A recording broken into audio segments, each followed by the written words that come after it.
안녕하십니까. 행복한 금요일입니다.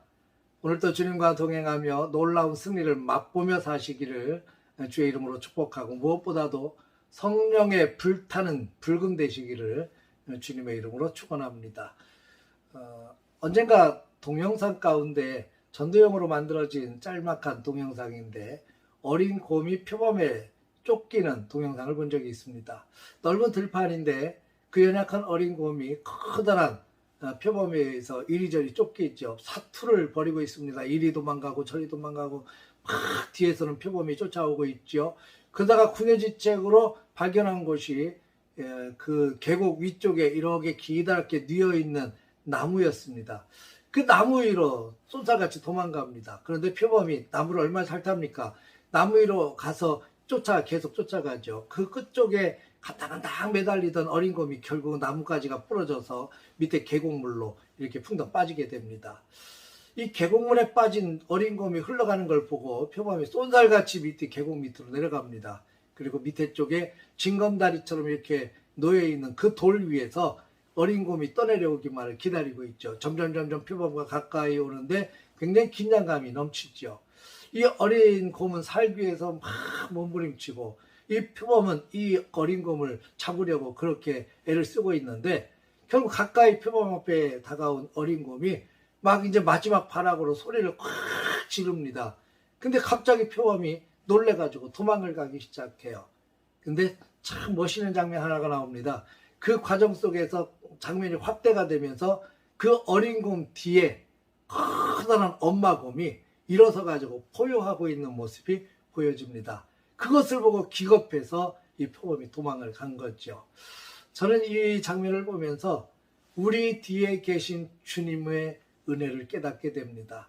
우리는 이런 문제 저런 문제에 치여가지고 너무너무 고통스러워서 이리도 숨어보려고 하고 저리도 숨어보려고 그러고 막 몸부림을 치는데 정말 숨을 데가 없어요. 그러다가 막다른 골목에까지 가서 겨우 몸부림치는데 그곳에 하나님이 딱 버티고 서셔서 걱정하지 마, 내가 지켜줄게. 그리고 딱 버티고 계신 그 주님의 은혜가 느껴져서 얼마나 감동이 되는지 모릅니다. 오늘 이 다윗은 하나님 앞에 그런 고백을 합니다.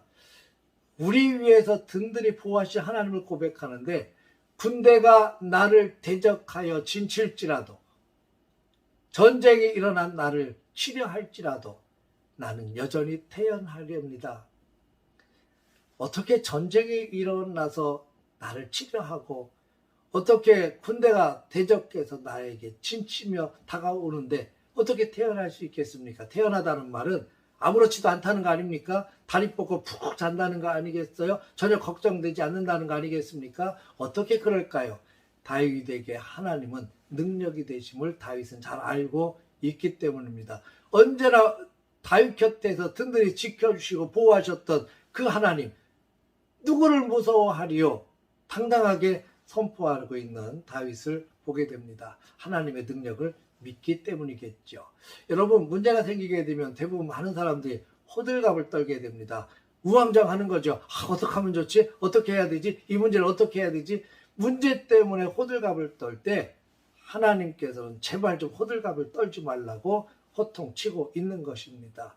왜 호들갑을 떨게 됩니까? 문제를 해결할 방법이 없기 때문에 그래요. 그 문제가 나를 짓누르고 나는 그 문제를 도저히 해결할 수 없기 때문에 호들갑을 떨게 됐죠.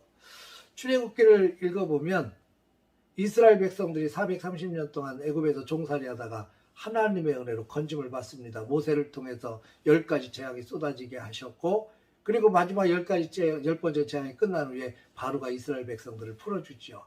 이스라엘 백성들이 애굽에서 나와서 광야 길로 들어설 때 그들 앞에 홍해가 다 가로막혀 있었습니다. 출발하자마자 바로 난관에 봉착하게 된 거죠. 뒤에서는 애굽 군대가 후회하고 막 군대가 쫓아와서 이 이스라엘 백성들을 잡으려고 옵니다. 그때 이스라엘 백성들이 보여준 모습은 호들갑이었습니다. 가만히 있지 못합니다. 이제 다 틀렸다는 거죠. 꼼짝없이 여기서 죽게 되는구나. 모세를 향해서 원망의 말을 막 쏟아내기를 시작합니다. 그때 모세가 하나님 앞에 엎드려 기도하는데 하나님께서 이렇게 응답해 주십니다. 너희는 두려워하지 말고 가만히 서서 너희를 위하여 행하시는 구원을 보라. 여호와께서 너희를 위하여 싸우시리니 너희는 가만히 있을지어다. 출애굽기 14장에 이렇게 선포하고 있습니다. 가만히 서서 너희를 위하여 일하시는 하나님의 역사를 보라는 겁니다. 하나님께서 너희를 위하여 싸우실 테니까 너희는 가만히 서서 보라는 겁니다. 여러분, 가만히 서서 가만히 있으라는 얘기가 어떤 얘기입니까? 제발 좀 호들갑 좀 떨지 말고 설레발을 좀 치지 말고 주님을 바라보면서 묵묵히 지켜보며 하나님이 어떻게 일하시는지를 기다리라는 거 아니겠습니까? 여러분, 우리의 믿음이 이쯤 돼야 될 것 같아요. 하나님을 믿기 때문에 하나님이 나의 등 뒤에서 딱 버티고 계심을 나는 확신하기 때문에 문제가 분명히 크고 두렵지만 내게 다가오는 수많은 문제들 때문에 틀림없이 내 마음속에 두려움이 찾아오지만 그러나 두려움보다 더 크신 하나님이 나를 버티고 계시다는 것을 확신하고 인정하고 붙드시기를 주의 이름으로 축복합니다. 다윗은 그 하나님을 믿기 때문에 7절을 보면 내가 소리내어 부르짖을 때 하나님이 들으시고 나를 긍휼히 여기사 응답하시는 것을 확신했습니다. 마지막 절에 보면 14절에 하나님을 기다리라는 겁니다. 하나님을 기다리라는 거예요. 기도하며 기다리고 믿음을 가지고 기다리면 하나님이 역사하실 것을 확신하기 때문입니다.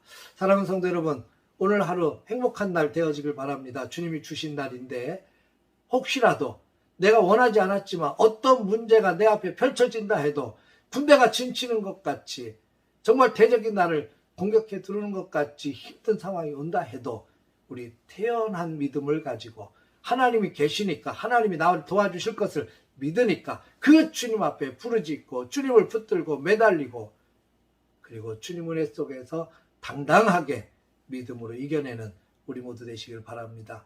우리 행복한 날 시작됐습니다. 뜨거운 성령이 불타는 불금으로 채워가십시다. 할렐루야.